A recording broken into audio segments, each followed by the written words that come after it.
Hello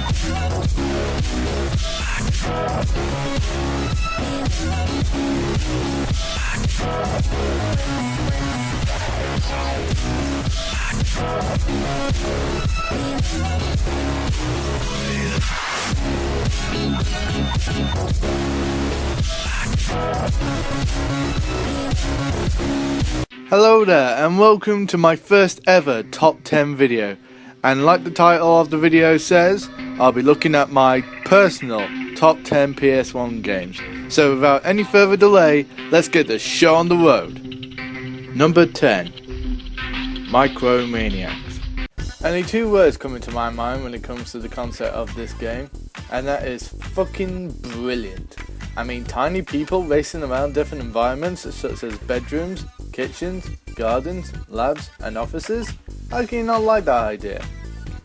Even though every character may have the same speed, but the real keys to victory is how well you know the track and how well you use your character's special abilities.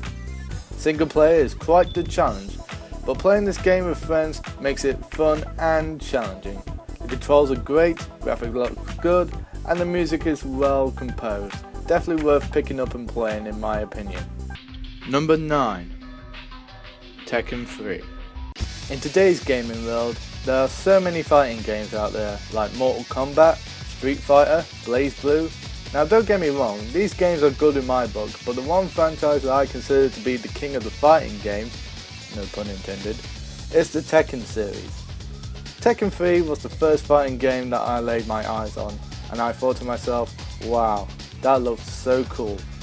Each character has their own unique fighting style, personality and story to tell, as well as their own theme song.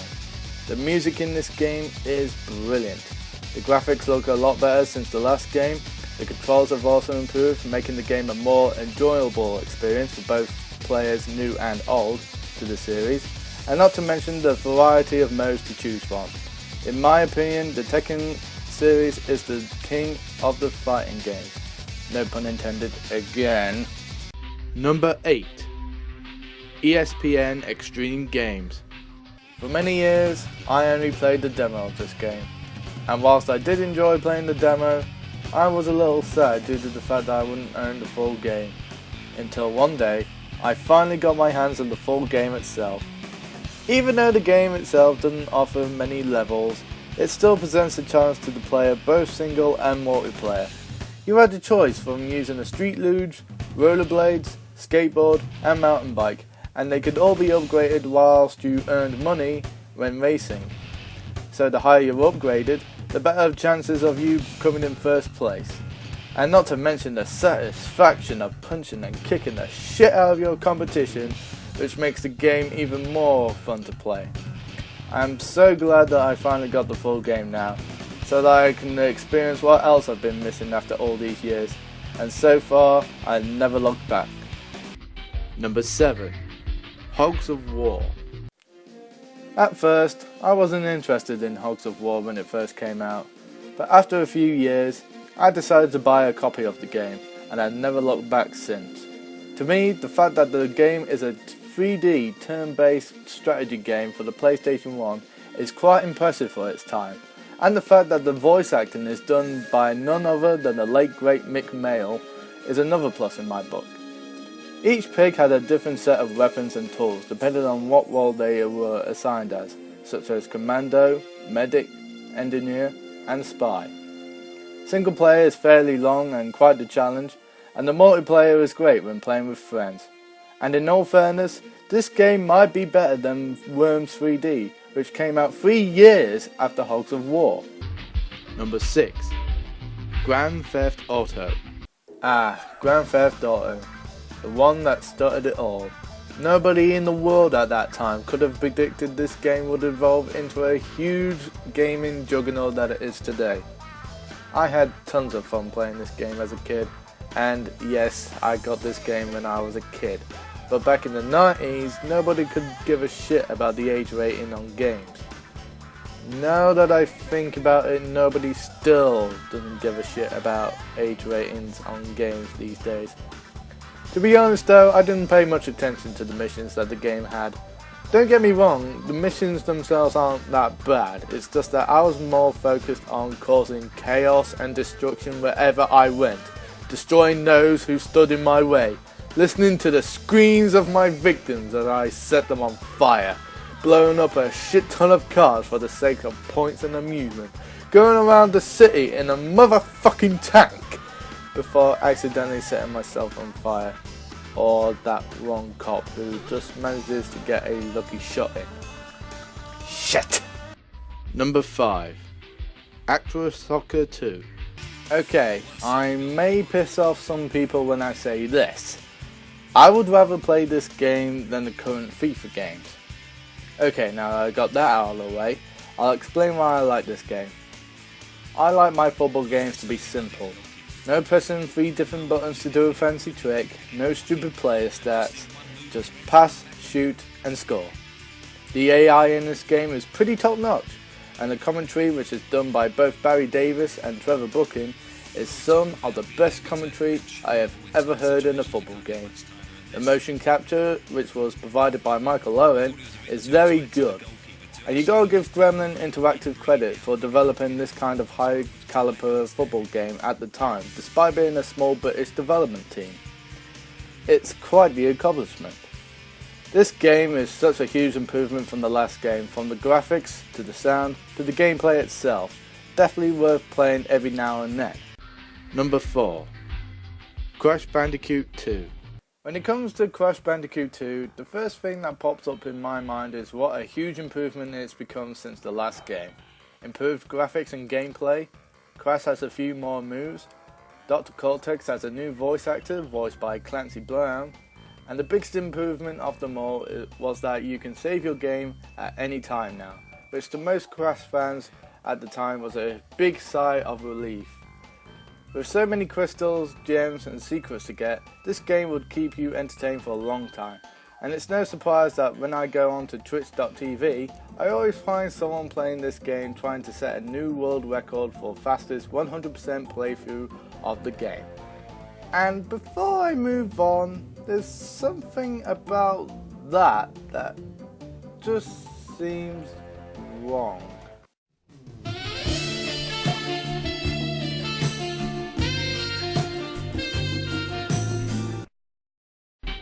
Number 3. WWF Smackdown 2. It's no big secret that I'm a huge wrestling fan, and even though there have been quite a few WWF games before Smackdown 2 came out, but some of those games didn't quite meet the expectations of most wrestling fans.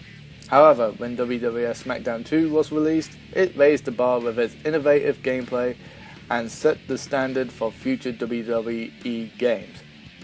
Until WWE 2K15 came out. Jesus Christ, what a disaster of a game.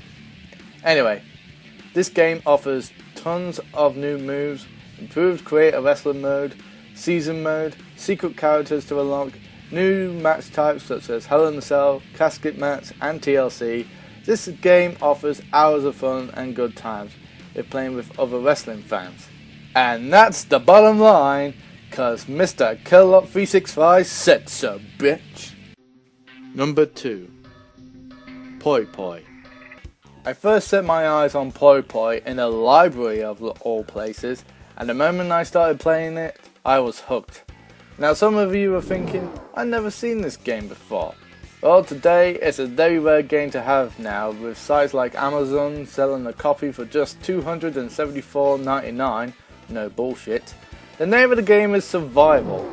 4 players start in an arena and fight to the bitter end by using rockets, rocks, pickups, the environment itself, and even your opponent's unconscious body.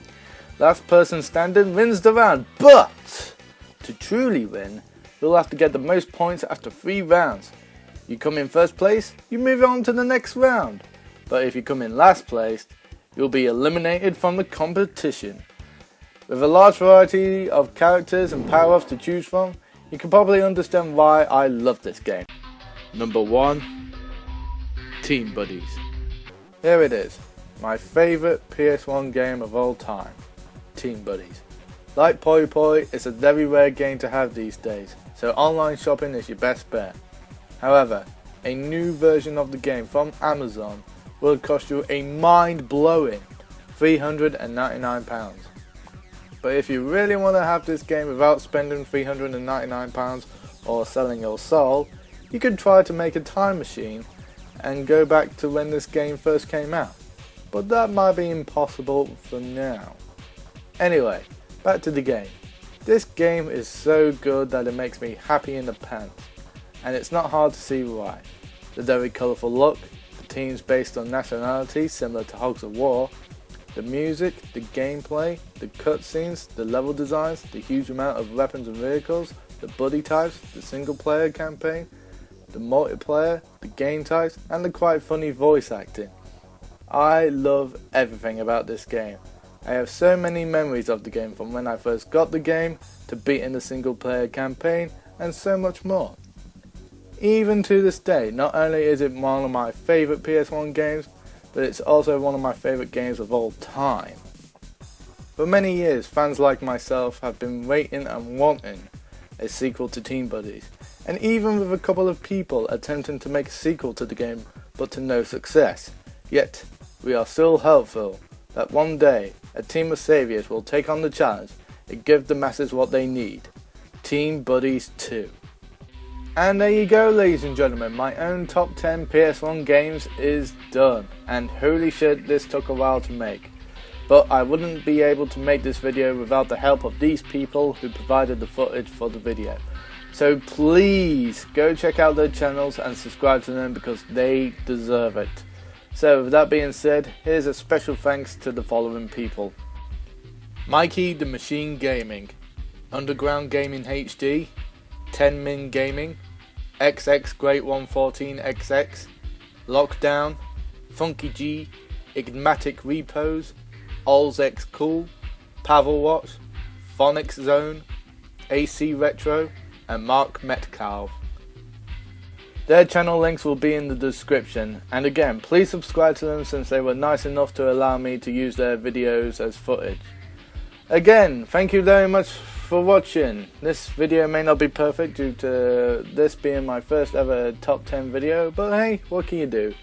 If you want to share your stories about these games or you have a question for me, then please say so in the comment section.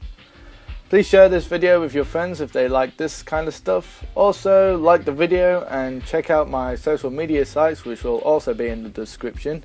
But most importantly, don't forget to subscribe not only to me, but to the people who provided the videos. So until then, I shall see you next time. Bye bye!